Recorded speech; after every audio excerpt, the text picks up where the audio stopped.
Hi guys, this is धीरज ठाकुर। दोस्तों, किस किस बच्चे ने ग्रुप डी का फॉर्म भरा है अगर पूछूं तो इतने सारे बच्चे निकल के आएंगे कि भाई हमने भी भरा है। तो फिर कैसे तैयारी करें, कैसे उन पलों में पढ़ाई का साथ दे कि हमारा इजीली नंबर आ जाए। पढ़ाई तो सब करते हैं, फॉर्म भी सब भरते हैं, लेकिन सिलेक्शन कितनों का होता है? कुछ ही बच्चे, चंद बच्चे हैं जिनका सिलेक्शन होगा।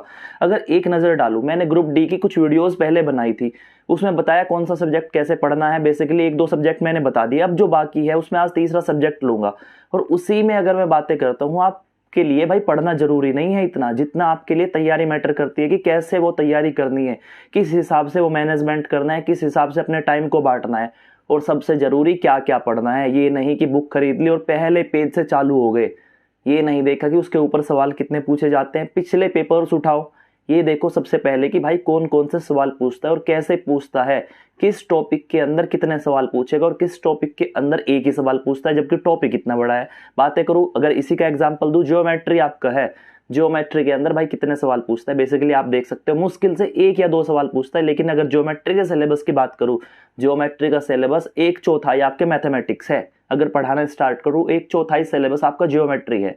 इतने में ही तो बाकी मैथ आ जाएगा और उसके एक चौथाई में ज्योमेट्री आ जाता है। तो अब सीधे सीधे आपका एक बार नजर डलवाता हूं पेपर के ऊपर कि भाई आपके 4 सेक्शन पूछे जाते हैं, 4 सब्जेक्ट आपके एग्जाम में आएंगे। उसमें दिखाता हूं कौन कितने नंबर का और कैसे आएगा। प्लीज बोर ना हो और इस चीज को ध्यान से समझे जो मैं समझाना चाहता हूं। बिना कुछ पढ़े और सटीक पढ़े तो आपका सिलेक्शन इजीली हो जाएगा। बर्डन समझ के बिल्कुल ना पढ़े। छोटा सा सिलेबस है, जितना पढ़ना है तो सिलेबस इतना, लेकिन हमें पढ़ के जाना है इतना ताकि हमारे नंबर आ जाए। जहां से पूछेगा वहीं क्यों ना हथौड़ा मारे, भाई क्यों इधर उधर भटकूं मैं। जहां से आएगा उसी पॉइंट पे एम बना के अपना वहीं तैयारी करूंगा। अब देखिए कैसे मैं बताता हूं। देखिए सबसे पहले अगर आपका जाता हूं, भाई 4 सब्जेक्ट आते हैं। जनरल साइंस, जनरल साइंस की अगर बातें करूं, जनरल साइंस के अंदर भाई 25 सवाल आते हैं। क्वेश्चंस की अगर बात करूं, बेसिकली 25 सवाल आने हैं। इसके मार्क्स की अगर बात करूं कितने नंबर के आएंगे, ये भी 25 नंबर के 25 सवाल हो गए। जनरल साइंस की अगर मैंने बात की, जनरल साइंस के ऊपर मैंने एक वीडियो बनाई है। आपको सारी की सारी वीडियो जो चारों सब्जेक्ट की है लिंक में मिल जाएगी। जनरल साइंस कैसे पढ़े, कैसे इजीली हम बिना कुछ पढ़े थोड़े से दिन में 10 दिन की भी तैयारी कर लेते हो ना, तो 25 में से मैंने उसमें बताया कि कैसे आप 15 नंबर तक इजीली ले आओ। जो टॉपिक्स बताए उन्हें पढ़ के, बस उनमें से ही सवाल पूछे जाएंगे ज्यादातर। इसके बाद आता है, देखिए इसके बाद आ जाता है आपका मैथमेटिक्स। मैथमेटिक्स को अगर मैं मैथ्स लिखने की कोशिश करूं, आ गए मैथमेटिक्स पे। मैथमेटिक्स में देखिए आपके कितने नंबर आते हैं। मैथमेटिक्स में 25 सवाल बनेंगे, ठीक है, 25 नंबर के। ये बात है। आज बात करूंगा मैं मैथमेटिक्स की। आज का मुद्दा ये होने वाला है जो कि सबके सर में दर्द करता है। किसी को समझ नहीं आता कि कैसे मैथ्स पढ़े, इतना लंबा सिलेबस है, कहीं से भी सवाल घुमा देता है। तो इसकी लिमिट्स क्या है कि कम से कम पढ़ के हम ज्यादा से ज्यादा नंबर ले आए, वो चीज आज आपको बता दूंगा। बस छोटा सा सिलेबस पढ़ना है और सबसे बड़ी बात स्मार्टली पढ़ना है। ये देखना है कहाँ से सवाल उठ के आना है। ये नहीं कि मैंने इस सारे चैप्टर लगा डाले और जब पेपर देने गया जिसमें से सवाल आता है वही कम लगाया, तो ये गलती ना करे। तीसरा अगर सब्जेक्ट की बात करूं, तीसरा सब्जेक्ट क्या आता है आपका, जनरल इंटेलिजेंस और रीजनिंग। रीजनिंग की बातें करूं, रीजनिंग भाई सीधे के सीधे 30 सवाल आएंगे और 30 ही नंबर का। ये सबसे ज्यादा वेटेज लेके बैठा है, सबसे ज्यादा सवाल इसके आने हैं, सबसे ज्यादा नंबर का, सबसे इजी होता है। इसकी वीडियो बनाऊंगा सबसे लास्ट में, क्योंकि ये एक ऐसी चीज है जो बिल्कुल मतलब कि 10 दिन क्या, 10 दिन के अंदर तो आप इसमें ऐसी महारत हासिल कर लोगे अगर प्रैक्टिस करते हो कि 30 में से 30 नंबर आएंगे। इजी सी रीजनिंग आती है एग्जाम के अंदर। आप बिल्कुल ना डरे, घबराए ना। जो घबरा गया सिलेक्शन बिल्कुल नहीं होना। कुछ बच्चे ऐसे होते हैं पढ़ते कम है लेकिन सिलेक्शन ले जाते हैं, क्योंकि उनमें अपने ऊपर भरोसा होता है। सबसे बड़ी बात है भरोसा। दिल में जितनी ताकत है ना सारी झोंक दो। दिल में कहीं ये मत ख्याल आने दो मेरा सिलेक्शन नहीं होगा या मैं कमजोर हूं इस टॉपिक के अंदर। जितनी मेहनत करो, सटीक करो और पूरे दिल से करो, बस सिलेक्शन हो जाता है। अब चौथा सब्जेक्ट अगर मैं करूं, general awareness and general knowledge. General awareness basically वो होता है जो समय सामयिक आपके मुद्दे पूछे जाते हैं, दुनिया में, देश में कहाँ क्या चल रहा है, कल क्या हुआ, परसों क्या हुआ। इसके 20 सवाल आने हैं, ठीक है, 20 नंबर के आने हैं। तो सीधे के सीधे 100 सवाल हो गए और 100 नंबर के हो गए। अगर मैं जी जनरल अवेयरनेस और जी के दिखाने की कोशिश करूं, ये मैं बिल्कुल करा चुका। इसको मैंने बता दिया कि आपको कैसे करना है। इसमें मैंने सीधे बताया था आपके 20 में से 15 नंबर, 12 नंबर, 13 नंबर कैसे इजीली आ जाए। इसमें टॉपिक्स भी बताए हुए हैं कि बस ये पढ़ के जाना और नंबर आ जाएंगे। अब बात आती है आप वीडियो देखते हो या नहीं देखते, कितने अवेयर है अपने फ्यूचर के लिए कि उसके लिए आप मेहनत करते हैं, इन वीडियोस को खोलते भी है या नहीं खोलते, या मैं ऐसे ही चिल्लाता हूँ यहाँ पे, ठीक है, मेरे को कुछ नहीं मिलना, सिलेक्शन होगा तुम्हारा होगा। मैं चाहता हूँ कि भाई बेरोजगारी थोड़ी सी कम हो जाए, माँ बाप के जो बेचारे रोजाना तमन्ना रखते हैं तुम कामयाब हो जाओ, उन्हें कुछ मिल जाए इसका फल, पड़ोसी ताने ना मार पाए आगे से, ये ना कह पाए कि राजू को देखो, ठीक है हमारे बच्चे उससे बेटर है, ये कहने का मौका किसी को मत दो, तरीके की तैयारी करेंगे। अब बात करिए भाई 90 मिनट्स में, मतलब कि 90 मिनट में करने के लिए आएंगे 100 सवाल, मतलब सीधे सीधे बात कर दूं, एक सवाल को 1 मिनट भी नहीं मिल रहा, 1 मिनट भी एक सवाल को दोगे तब भी 10 सवाल आपके रह जाएंगे। तो आपको पता होना चाहिए कितने टाइम में कौन सा टॉपिक करना है, और विद इन टाइम लिमिट आपको सारे के सारे सवाल करके ले जाने हैं, और वो भी विद एक्यूरेसी, सही करते हुए। ये नहीं कि तुक्के मारते चले गए और सारे के सारे 10 मिनट में ही सवाल कर डाले, सही करे, सटीक करे, और उतने ही टाइम में जितना दिया गया है सारे के सारे सवाल करने की कोशिश करे। अब दोस्तों बिना देरी करे उस मुद्दे पे आते हैं जिसके लिए आज मैं इधर आया। आपके बड़े सारे सवाल आ रहे हैं कि सर मैथमेटिक्स कैसे सॉल्व करे, मैथमेटिक्स तो हमारे गले की हड्डी है, बिल्कुल गले में फंसी हुई है, ना निकलते बन रही ना बाहर निकलते बनती, तो कैसे करे, उससे पीछा कैसे छुटाए। तो सबसे बड़ी बात तो ये है कि भाई मैथमेटिक्स से बिल्कुल नहीं घबराना, मैथमेटिक्स के आपके 25 सवाल आएंगे, और कैसे इजीली, मैंने कहा था 20 सवाल आप कर दोगे। सबसे पहली वीडियो मैंने बनाई उसमें मैंने कहा कि आप कुछ मत करो, खाली मुझे फॉलो कर लो, 20 सवाल आपके मैं करा दूंगा, और उस तरीके से कराऊंगा कि कम से कम पढ़ा के, एक चैप्टर के ज्यादा से ज्यादा 15 सवाल करा के मैं सारे सवालों की कैपेसिटी आपके अंदर दे दूंगा, कैसे आप उन्हें सॉल्व कर दोगे। लेकिन वो बेसिक तो समझो पहले, उसे दिमाग में तो उतारो, बिल्कुल डरना छोड़ो। और जो मैं मैथमेटिक्स के आपके चैप्टर्स ले रहा हूं, मैंने बेसिकली क्लास भी चलाई हुई है मैथमेटिक्स की, जिस बच्चे को कुछ समझ नहीं आता, बिल्कुल जीरो है मैथ्स के अंदर, मेरी वीडियो जाके देख ले, और एक चैप्टर के अंदर ज्यादा से ज्यादा 15-16 सवाल के अंदर चैप्टर खत्म, और उसमें कोई टाइप नहीं छोड़ूंगा, बिल्कुल बेसिक कवर करा रखे हैं सारी चीजें। ये तो थी पढ़ाई वाली बातें, अगर इंटरेस्टेड हो देख लेना वीडियो, इतना ही कह सकता हूँ कि भाई उन्हें देखोगे तो सीधे के सीधे 25 में से 20 सवाल हो जाएंगे।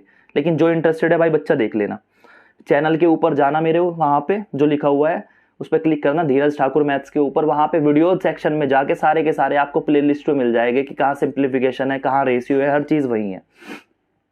गारंटी मेरी है कि 25 में से 20 सवाल इजीली करके आ जाओगे अगर आप सारी वीडियोस भी देख लेते हो, कोई प्रैक्टिस नहीं करते। अब चलिए मैथ्स के ऊपर आते हैं।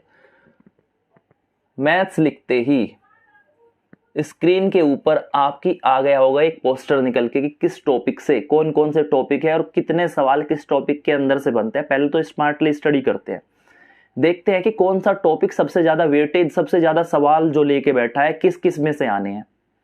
एक तो होता है मैं सीधे के सीधे हर चैप्टर की तैयारी करने लग जाऊं, एक टॉपिक के कम से कम 500, 400, 200 सवाल लगाऊं।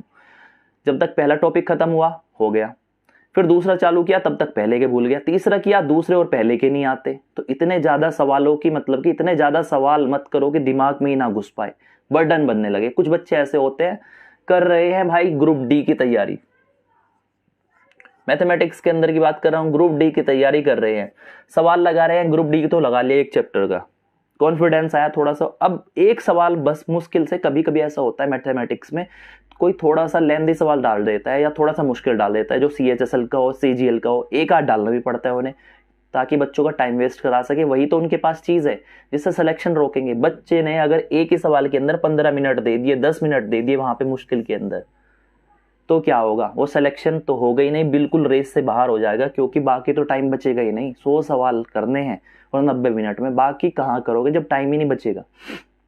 तो इसी तरह वो आपको रेस से बाहर करता है मुश्किल सवाल डाल के। मैं सीधे सीधे कहता हूं मैथमेटिक्स के अंदर आपको 2 से 3 सवाल मुश्किल मिलेंगे, लेकिन आप जब जानते होंगे कि ये भाई मुश्किल सवाल है, मुझे इन्हें छोड़ के चलना है, अगर लास्ट में टाइम बचा तभी करूंगा। सबसे पहले तो इस चीज पे फोकस करो, आप पहचानना सीखो कि आपकी कैपेसिटी कितनी है, आप ये सवाल कर सकते हो या नहीं कर सकते। अगर पहले प्रैक्टिस की हुई है, आपको पता होगा सीधे के सीधे इस सवाल को मैं कितनी देर में कर देता हूँ और इसका आंसर मैं कितनी जल्दी निकाल देता हूँ। आपको सीधे पता चल जाएगा कि ये सवाल तो मैंने पहले नहीं करा और इसकी लैंग्वेज आ रखी है लंबी, बड़ी लंबी भाषा में लिख के दे दिया, और आपको पता मैंने पहले कभी ये सवाल नहीं किया, तो पक्का आपका 5 मिनट से ऊपर ले लेगा। देखते ही छोड़ दो, बिल्कुल लालच मत करो। सवाल वो करना जो आपने पहले से पढ़े हुए हैं, प्रैक्टिस किए हुए हैं, और छोटे छोटे सवालों पे पहले फोकस करना। बड़ा सवाल भी एक नंबर, छोटा सवाल भी एक नंबर, एक सवाल वो आएगा जिसमें सीधे के सीधे पढ़ते ही आंसर।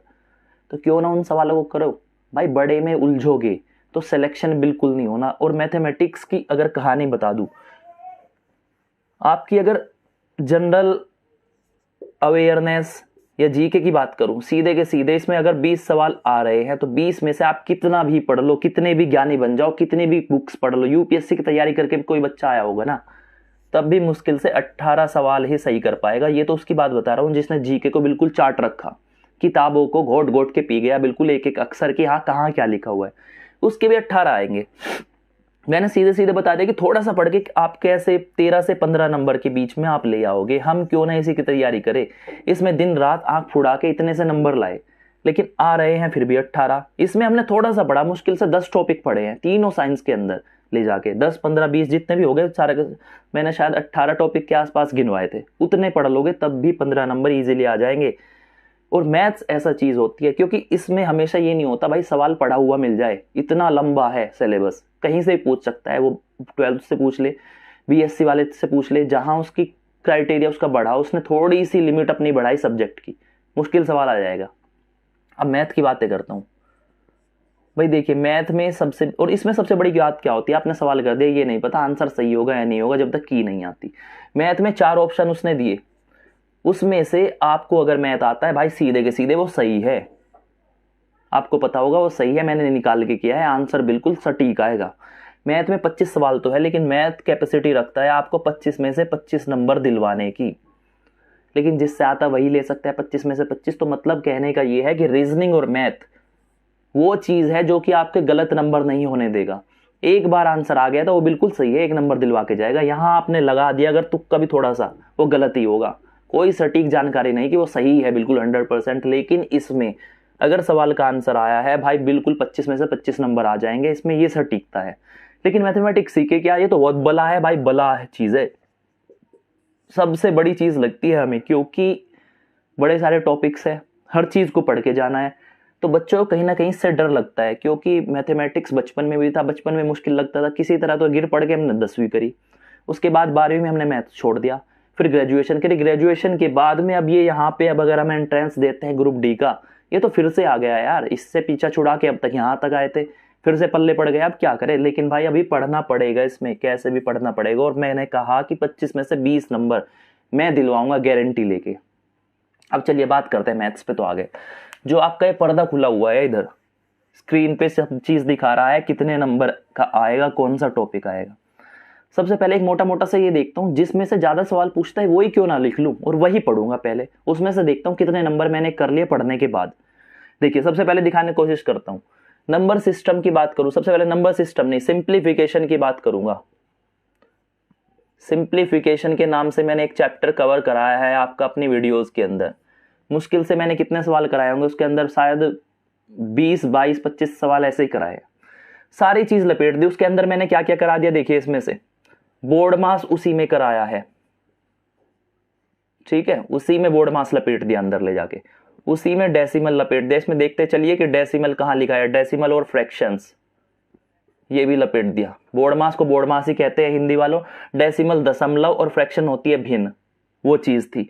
इसके बाद में और क्या आता है, और परसेंटेज मेंसुरेशन, ये ठीक है, ये चीजें थी। सिंप्लीफिकेशन में बोर्ड मास था, ये था, और कुछ क्वेश्चन थे स्क्वायर और क्यूब वाले, और भी 2-4 चीजें थी, ठीक है, जैसे कि रूट वाले बताए थे, परफेक्ट स्क्वायर बताया था, वो सारी चीजें अगर मैं देखूं यहां तो इसने अलग अलग करके दिया है कि बोर्ड मास 2 से 3 सवाल आएगा, डेसिमल 1 से 2 आ जाएंगे, और जो बाकी है जो बाकी चीजें उसके भी कम से कम 2 सवाल आएंगे। तो अगर मैं लगाऊं सीधे के सीधे कि 2 से 3 बोर्ड मास, मैं 2 ही लगा लेता हूं, डेसिमल 1 से 2 लगाता हूं, तो मतलब कि 2 + 2 और बाकी जो 2 बचे हैं टॉपिक्स उसमें से अगर लगाऊं सीधे के सीधे 6 क्वेश्चन आपके इसी चैप्टर से आ गए।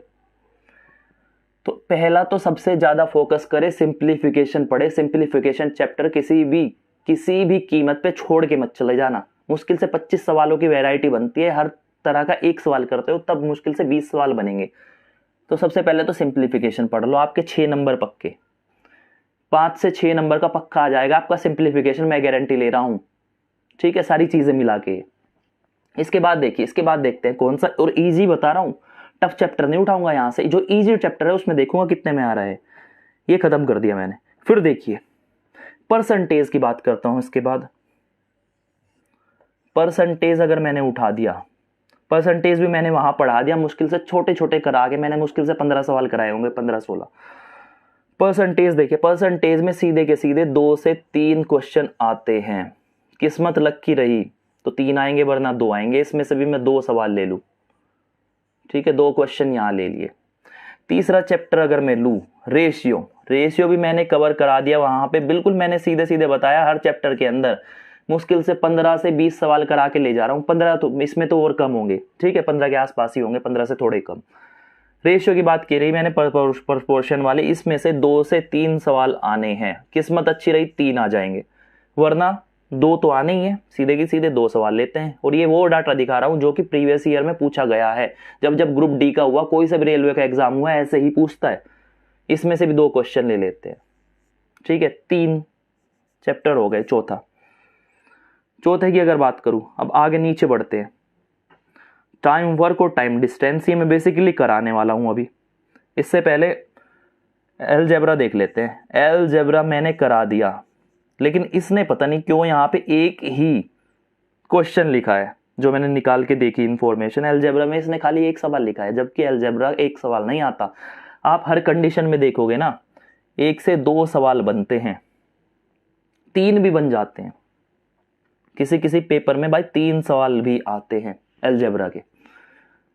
ज्यादा ही किस्मत खराब हुई, 1 तो हर कीमत पे आएगा, और किस्मत ज्यादा अच्छी हुई तो 3 आएंगे। मैं सीधे सीधे इसमें से 2 सवाल लूंगा, क्योंकि हर पेपर में अलजेब्रा के 2 सवाल मैंने देखे हैं, खुद ब खुद सारे के सारे रिव्यू किए हैं। 2018 के पेपर्स हुए, 14 के पेपर हुए ग्रुप डी के। आरआरसी ने लिया हो या आरआरबी ने लिया हो, पक्के 2 क्वेश्चन पूछती ही है आपके इसके अंदर जाके अलजेब्रा के। 4 हो गए। पांचवे की बात करते हैं। पांचवा क्या आया? पांचवा बात करेंगे भाई हम time and work. Time and work मैंने दिखाया। टाइम एंड वर्क के अंदर कितने आ गए? 3 से 4 सवाल। 3 से 4 आते हैं। मैं कहता हूं किस्मत खराब है, 4 नहीं आएंगे मेरे पेपर में। मेरे में तो भाई 3 ही आएंगे, 3 क्वेश्चन। इतनी चीजें हो गई। अब इसके बाद में ऊपर लिखता हूं 6th, छठा यहां लिख देता हूं। बोर्ड भर गया है बेसिकली, आप कहोगे दिखाई नहीं देगा, और अगर मैंने मिटा दिया सारी चीज गड़बड़ हो जाएगी, ठीक है। छठे पे चलते हैं। मैंने क्या बताया अभी? टाइम एंड वर्क बता दिया। ये बेहद इजी सा चैप्टर है, मैं इसे कराऊंगा आने वाले दिनों में, 2-4 दिन के बाद, ठीक। फिर आता है टाइम एंड डिस्टेंस, रेल वाले क्वेश्चन। रेल का क्वेश्चन पूछा तो कितना पूछता है बेसिकली देखते हैं। टाइम एंड डिस्टेंस में 2 से 3 सवाल। इसमें हमेशा देखा गया है कि इसमें किस्मत आपकी अच्छी रहेगी, हमेशा 2 सवाल तो पक्के आने हैं। मैं तो इसमें 3 मान के चलूंगा, क्योंकि रेल के क्वेश्चन ज्यादा पूछेगी।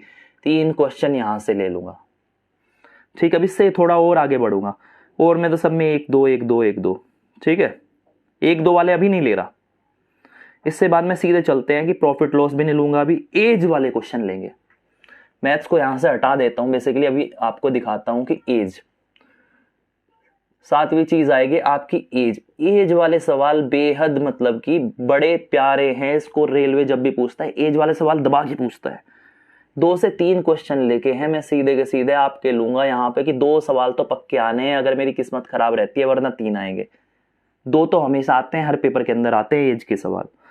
अब ये मैंने देख लिए। मिसलिनियस में आते हैं आपके इन टॉपिक से अलग, कुछ भी डाटा दे देगा घुमा फिरा के, उसमें 3 सवाल मतलब कि 2 से 3 देता है। 2 वो सवाल मैं काट के चलूंगा अभी, देखिए। लेकिन मैंने कहा ये टॉपिक मेन से थे। इसमें अगर मैं जोड़ने की कोशिश करूं कितने नंबर के बैठ गए, मतलब इनमें से सबसे ज्यादा सवाल पूछे उसने। काउंट करते हैं, 3 और 2 5, 5 और 6 11, 12 13 14 15 16 17 18 19 20। तो 20 क्वेश्चन तो भाई इन्हीं टॉपिक से अंदर से बन गए। 20 सवाल तो 25 में से यहीं से आ गए। अब मुझे ये बता दो, इस सारी की सारी टेबल में अब देखिए टॉपिक कितने बचे हुए हैं। डेसिमल फ्रैक्शन भी ले लिया, एवरेज भी ले लिया। एवरेज लिया नहीं लिया? नहीं, एवरेज नहीं लिया। 1 से 2 सवाल आएंगे। एवरेज हुआ एक टॉपिक, एलसीएम 1 से 2 क्वेश्चन, 2 और मेंसुरेशन 3 हो गया। 4 कंपाउंड इंटरेस्ट और सिंपल इंटरेस्ट का एक ही सवाल, 4 टॉपिक। प्रॉफिट लॉस 5वां हो गया। ज्योमेट्री ट्रिग्नोमेट्री 6 हो गए हैं। फिर और कैलेंडर क्लॉक 7, और एक मिसलेनियस 8। 8 टॉपिक जो बचे हुए हैं भाई साहब, ये 8 टॉपिक, इनमें से अगर बातें करूं आपकी, प्रॉफिट लॉस खुद में एक जंग है, ठीक है। ट्रिग्नोमेट्री खुद एक इतना बड़ा है, जियोमेट्री इतना बड़ा है, एवरेज भी कहीं ना कहीं आसान नहीं है, सारे के सारे मुश्किल टॉपिक बचते हैं। और लेकिन ये देखिए कितने को सवाल लेके बैठे हैं। मेरी किस्मत में कहता हूं मैंने और कम सवाल कर दिए यहां से, कहता हूं 18 ही क्वेश्चन आए मेरे पेपर में इन टॉपिक से, 2 और काट लेता हूं, यहां पे काट लिए भाई साहब। अगर 25 में से आपने 25 में से 18 सवाल कर दिए हर हालत में, जो कि हर बच्चा करेगा ही, और जो बाकी टॉपिक बचे वो भी तो पढ़ाऊंगा मैं, कहीं ना कहीं उसमें से इजी सवाल 1-2 तो आएगा। तो 2 सवाल तो मैं सीधे कह देता हूँ कि 2 सवाल तो आप गिरते पढ़ते किसी भी टॉपिक से कर दो। मिसलिनियस मतलब कि विविध जो आएंगे, कहीं से भी उठ के आ जाएगा 1-2 सवाल, तो उसमें से 2 सवाल और जोड़ लूंगा यहाँ से, क्योंकि मैं और चीज पढ़ाऊंगा आपको। अभी तो मैंने ये बताया कि इन टॉपिक को पढ़ो बस, खाली सबसे पहले इन पे फोकस रखो। ये कितने 60 टॉपिक पढ़ के जाए एग्जाम में, सीधे के सीधे 20 से 22 सवाल मिलेंगे। मैं कहता हूं 20 सवाल आपने सही कर दिए, 20 सवाल सही करे हैं, और बाकी टॉपिक अभी छोड़ दो, उन्हें भी पढ़ना। मैं ये नहीं कहता छोड़ के जाना, जैसे जैसे मैं पढ़ा रहा हूं अपनी वीडियोस में उसे देखते चलना, सारे सवाल हो जाएंगे। तो अब मिटाता हूं इसको। अब आपको मैंने समझा दिया कि 60 टॉपिक है बेसिकली जिन पे आपको फोकस करके चलना है, उनको छोड़ मत देना किसी भी कीमत पे, बाकी चाहे छोड़ के जाओ।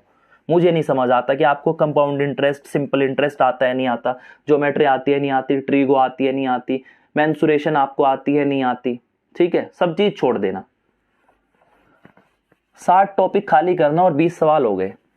अब सीधे सीधे मैं जुड़वा दूं भैया आपको, अब जुड़वा के चलता हूं। जनरल साइंस जो मैंने पहली वीडियो बनाई है उसके हिसाब से आप 15 सवाल सही कर दोगे 20 में से, ठीक है। 15 सवाल मैं लेता हूं, 15 भी नहीं लेता, मैं और कम कर देता हूं। मैंने 15 गारंटी लिया, मैं 13 ही लेता हूं। 13 सवाल आपने उस तरह से तैयार करिए जैसे मैंने बताया, उसी तरीके से आपने मतलब कि उसी तरीके से 18 चैप्टर्स पढ़ ले, मतलब कि 18 टॉपिक वो पढ़े जो मैंने साइंस में लिखवाए थे, तीनों साइंस को मिला के, फिजिक्स, केमिस्ट्री और बायो। 13 नंबर आ गए। मैथ की बातें करूं, मैथ में सीधे सीधे 60 टॉपिक पढ़ के मैंने कैलकुलेट करवा दिया आपके 20 नंबर। रीजनिंग में 30 नंबर की आती है, हर गिरे से गिरा बच्चा, मरियल से मरियल, सीधे के सीधे 28 सवाल सही करके आता है। मैं 28 भी नहीं लेता, आपकी हालत और खराब है, बिल्कुल एवरेज स्टूडेंट से भी आप बिल्कुल मतलब कि घटिया स्टूडेंट हो, जिससे कुछ नहीं आता, जो बस सीधे के सीधे 5वीं क्लास से सीधे के सीधे ग्रुप डी देने आ गया। मैं कहता हूं 25 सवाल तो कर ही दोगे हर हालत में 30 में से। रीजनिंग बड़ी छोटी छोटी सी पूछता है जो कि छोटा बच्चा बता देगा। अब बचता है आपका जनरल अवेयरनेस और जीके, ठीक है। इसमें मैंने क्या कहा था, जनरल अवेयरनेस और जीके की बात करूं, देखिए जनरल अवेयरनेस और जीके भाई साहब कहां है, ये रहे। 20 सवाल आने थे, ठीक है। 20 में से मैंने आपको बताया था कि कैसे आप इजीली बिना कुछ पढ़े कैसे करना है, आपको जनरल अवेयरनेस पे ज्यादा फोकस करना है। सीधे के सीधे मैंने वहां पे आपके 12 नंबर कैलकुलेट करा दिए थे, ठीक है। जनरल साइंस 25 नंबर की थी, मैंने उसमें बताया था कि आप कैसे इजीली 15 ले आओ। मैं 15 ही मानूंगा, मैंने 18 का टारगेट दिया था वहां पे, सॉरी मैंने जनरल अवेयरनेस को फोकस कर दिया उधर। 25 में से आपको मैंने बता दिया था कि 18 नंबर आपके कैसे सही हो जाएंगे। मैं 18 भी नहीं लेता उसमें, 18 में से मैं बात करता हूं हर हालत में आपके 15 आ जाएगा अगर आपने मेरे तरीके से तैयारी करी वहां, जैसे मैंने वीडियोस में बताया। सबके लिंक इसी वीडियो के नीचे दूंगा कि हाँ भाई कैसे, कौन सा जनरल साइंस कैसे बताया है, ये कैसे बताया है, और आज मैथ बता दिया। बची आपकी रीजनिंग की भी एक वीडियो लेके आऊंगा बाद में, देखते हैं। अब देखते हैं हमारे कितने नंबर पक्के हो गए कम से कम पढ़ के और तरीके से बिल्कुल सटीक पढ़ के। भाई देखिए 5 और 5 10 और 11 12, एक हासिल गई आपकी, कैरी चला गया। 2 दूनी 4, 5 6 और 1 7, 72 नंबर आपका रॉ स्कोर बन रहा है। रॉ मतलब कि बिना नॉर्मलाइजेशन के आपके 72 नंबर आ रहे हैं। मैं कहता हूं अब की बार किस्मत खराब है। 2018 में 30 30 25 25 15 नंबर 20 नंबर बढ़े थे बच्चों के, मैं इस बार आपके खाली 10 बढ़वाऊंगा कि भाई किस्मत खराब है अब की बार, इजीली मतलब कि वो 10 ही बढ़ाएगा हर किसी बच्चे के जिसके बढ़ते हैं। 82 नंबर आ गए भाई साहब, कौन सिलेक्शन रोक देगा तुम्हारा? इतना सा पढ़ के, इतने से टॉपिक पढ़ के क्यों बिना बात की महामारी के अंदर फंसे हो कि हाँ भाई पूरी बुक चाटनी है, ये टॉपिक भी करना है, वो टॉपिक भी करना है, ऐसे करना वैसे करना। और ये जर्नी कैसे कंप्लीट होगी, कैसे 82 नंबर लाओगे वहां पे? 82 नंबर आएंगे आपके प्रीवियस ईयर पेपर्स जो है ना, प्रीवियस ईयर पेपर, मतलब कि जो आपके 2018 में पेपर हुए हैं, कम से कम 40-50 पेपर है।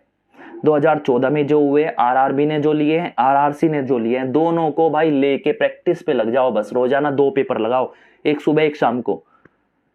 मैं बताता हूं, मतलब कि मैं गारंटी लेता हूं कैसे आपके 82 नंबर नहीं आएंगे, मुझसे पूछ लेना। अगर आपने सुबह शाम लगाया, और पेपर ऐसे नहीं करना कि भाई कर दिया, ठीक है कर लिए खत्म, कुछ इतने नंबर आ गए मेरे कटपिट के। अब ये तो देखो कहाँ मैंने, कौन सा टॉपिक मेरा स्ट्रॉन्ग है, स्ट्रॉन्ग में किसके अंदर हूं और वीक किस में हूं। जहां वीक हो उस टॉपिक को लिखो कि इसका सवाल मैं हमेशा गलत करता हूं, ये सवाल तो मैं पक्का एग्जाम में छोड़ दूंगा जाते ही, क्योंकि अगर करूंगा तो गलत चला जाएगा। और इस टॉपिक में इसमें स्ट्रॉन्ग हो तो इसको थोड़ा सा कम पढ़ो, जिसमें वीक हो उसे थोड़ा सा ज्यादा पढ़ लो। और ये जरूर सोच के जाना कि आपको क्या चीज वहां छोड़नी है। मॉक टेस्ट खाली आपको ये बताएगा आपका कौन सा स्ट्रॉन्ग टॉपिक है, कौन सा वीक है, किसमें आप हमेशा गलत करते हैं, किसमें ज्यादा टाइम लेते हैं। आपको अपने अंदर की चीज भी तो पता होनी चाहिए। खाली मेहनत करो उन चारों चीजों पे जैसे जैसे मैंने बताई। अब बात आ गई लास्ट में, अगर आप मैथ से बिल्कुल परेशान है, बिल्कुल समझ नहीं आता, मेरे सारे के सारे टॉपिक, सारी वीडियोस मेरे चैनल के ऊपर है। हर चीज बिल्कुल डिटेल में ऐसे पढ़ा दी कि जैसे होता बच्चा होता है ना, उसे भी मैथ सिखा दूं। अगर आप ये भी नहीं देख पा रहे हो तो फिर सिलेक्शन की उम्मीद ना रखे। मैंने बिल्कुल सही बता दी कि कैसे छोटी सी छोटी चीज पढ़ के, मतलब कम से कम पढ़ के कैसे सिलेक्शन ले लो। इतना भी नहीं कर पाओगे तो भाई ग्रुप डी का फॉर्म भरा है ना, प्लीज एग्जाम देने मत जाना। खर्चा होगा एग्जाम देने जाने में भी, क्यों खर्चा वो करो, फिर भी सिलेक्शन नहीं होना और दुख होगा कि मैंने एग्जाम दिया और हुआ नहीं, मेरे दोस्त का हो गया। तो मन में ये तो रहेगी भावना कि मैं तो देने ही नहीं गया, हम बड़ी पोस्ट लेंगे कुछ, कम से कम इतना तो कह पाओगे। तो प्लीज इस तरीके से तैयारी करोगे, जैसे जैसे मैंने हर टॉपिक के बारे में बताया है, हर सब्जेक्ट के बारे में बताया हुआ है वीडियोस के अंदर, उसे फॉलो करो और आराम से आपके 82 नंबर लेने की गारंटी मैं कहता हूँ। 82 से तो ऊपर ही आएंगे, ये तो मैंने कम से कम नंबर जोड़े तुम्हारे। तो ऐसे पढ़े, सटीक पढ़े और बिल्कुल तालमेल के साथ time with in time frame में, उसी टाइम में सारे सवाल कर दे, और वो भी एक्यूरेसी, हर सवाल सही करे जितने भी करे। ज्यादा माइंड पे प्रेशर ना दे, जितनी टेंशन लोगे, जितना खुद को टेंशन में झोंकोगे, उतने ही सिलेक्शन से दूर चले जाओगे। माइंड में ये रखे, ये छवि ना बनाए कि मुझे सिलेक्शन लेना ही है, लेना ही है, लेना ही है, लेना ही है, या तो मर जाऊंगा। जिस दिन ये ख्याल आ गया, डरने लगोगे, प्रेशर लेने लगोगे, एग्जाम में बैठते ही हाथ पैर कांपने लगेंगे। तो बिल्कुल ये बिल्कुल तरीके से सोच के जाओ कि मुझे सिलेक्शन तो लेना है, लेकिन जो टॉपिक्स मैंने किए बिल्कुल ऐसे होने चाहिए कि बिल्कुल ना घबराओ। खोज खोज के टॉपिक एग्जाम के अंदर, अच्छा ये मुझे आता है, बिल्कुल सही सवाल कर दिया, ये आता है, ये कर दिया, ये तो मुझे बिल्कुल नहीं आता, छोड़ो, गोली मारो, किसी सवाल में अटकना मत, टाइम ज्यादा मत देना, जो होते चले जाए सीधे करते चले जाना, जो नहीं हो रहा छोड़ो। ऐसे करोगे तो आपके भाई 82 क्या, मैं 90 नंबर लेने की गारंटी मैं देता हूं कि इस तरह से आपने किया 90 नंबर आ जाएंगे। बस इतनी सी बातें थी भाई मैंने जो बताई। अब रीजनिंग बच्चा है, एक दिन रीजनिंग की वीडियो लेके आऊंगा, उसमें बता दूंगा कैसे आपको 25 नंबर इजीली मिल जाएंगे वहां से 30 में से कुछ ही टॉपिक पढ़ के। तो प्लीज ऐसे ही तैयारी करें, मैं आपके साथ हूं और आप भी साथ बने रहे अगर सिलेक्शन लेना है।